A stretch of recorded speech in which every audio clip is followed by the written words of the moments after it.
Coach Ward, you're one of the speakers here at the 9th Bavarian Coaches Convention. Maybe you can tell us in a few words a bit about yourself and what you've been talking about here. Brian Ward. I'm defensive coordinator at Western Illinois University, and really had a great experience so far getting over here in Germany and getting across the Atlantic and getting a chance to talk what we all love and what we love to talk about and learn about, and that's football. And I was asked to come over and speak with Coach Nielsen and having a chance to talk about a little bit of our philosophy and talking about the 4-3 and why we're a 4-3 defense and why we believe in showing the coverages and running the coverages that we do, along with running the 4-3. Had a lot of great questions. Had a question about leverage yesterday that kind of made you think. I mean, it's become so ingrained in what we do, and trying to translate what leverage actually means, in German, it isn't as easy as it sounds. So, but no, it's been great, and I'm learning a lot and learning a lot about the German Football League here, and really excited about the future of it. Yeah.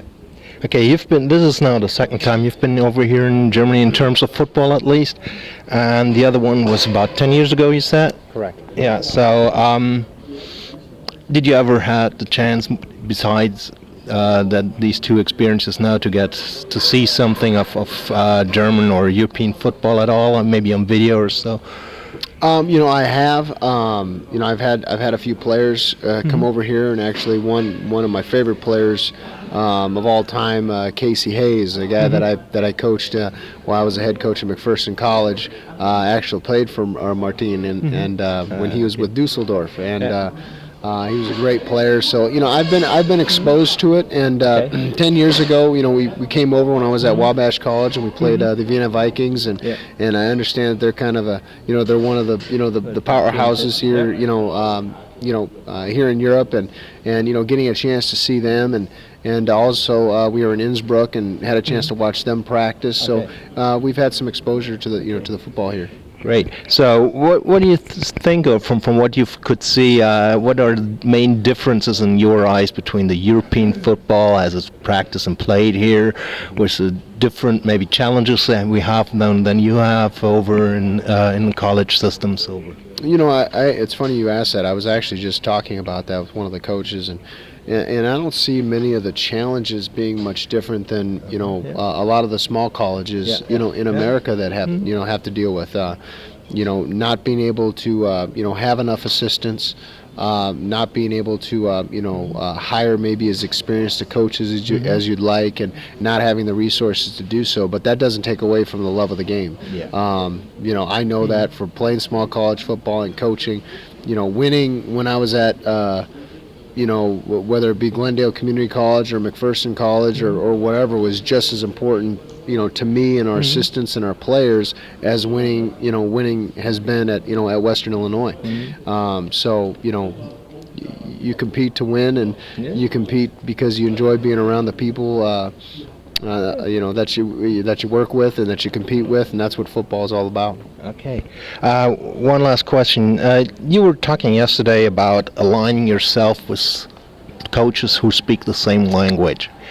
I understood the reasoning very well. That was just one question that came to me, is how do I find those coaches, or how do I pick a language if I'm, especially from here, from Europe, where I'm not so easily exposed to as many coaches as you are over in the U.S.? Great question. One, and whether it's from watching football on TV or watching bowl games or the NFL, or whether it's just from working with someone you really respect, decide who you want to be, as a football coach, and decide if you're an offensive guy, do you want to be a spread guy? If you're an offensive football coach, do you want to run the power and get under center and be a grinded out, football team that uses the clock and wins with field position? You just got to decide who you want to become. So decide who you want to become, and then find the very best guy that you can shoot an email to, send a letter to. The one thing that I've learned, especially, I played at a college with 400 kids at it, is football coaches are good people generally, and they're good men. And you know, my philosophy has always been pay it forward. So if people want to talk football with me, it doesn't even matter where they're from or what language they speak or what country they're from. I mean, I just enjoy talking football, and if I can, you know, share something that maybe someone can take from it, well, then they can take and run with it. So I mean, I guess my advice would be, in short, you know, align yourself and try to get to know the people that you most admire or respect, and that you would like to learn from. You know, even if you don't know them, send them a letter, shoot them a note, send them an email.